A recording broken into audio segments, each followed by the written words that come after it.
أعوذ بالله من الشيطان الرجيم. بسم الله الرحمن الرحيم. يسبح لله ما في السماوات وما في الأرض الملك القدوس العزيز الحكيم. هو الذي بعث في الأميين رسولا منهم يتلو عليهم آياته ويزكيهم ويعلمهم الكتاب والحكمة وإن كانوا من قبل لفي ضلال مبين. وآخرين منهم لما يلحقوا بهم وهو العزيز الحكيم. ذلك فضل الله يؤتيه من يشاء والله ذو الفضل العظيم.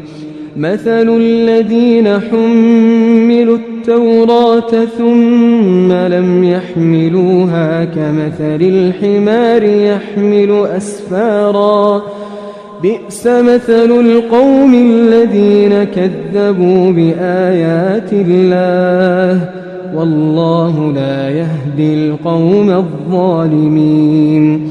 قل يا أيها الذين هادوا إن زعمتم أنكم أولياء لله من دون الناس فتمنوا الموت إن كنتم صادقين ولا يتمنونه أبدا بما قدمت أيديهم والله عليم بالظالمين. قل إن الموت الذي تفرون منه فإنه ملاقيكم ثم تردون إلى عالم الغيب والشهادة فينبئكم بما كنتم تعملون. يا أيها الذين آمنوا إذا نودي للصلاة من يوم الجمعة فاسعوا إلى ذكر الله وذروا البيع ذلكم خير لكم إن كنتم تعلمون. فإذا قضيت الصلاة فانتشروا في الأرض وابتغوا من فضل الله واذكروا الله كثيرا لعلكم تفلحون.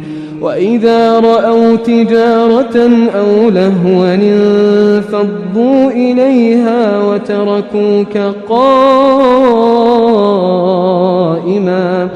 قل ما عند الله خير من اللهو ومن التجارة والله خير الرازقين.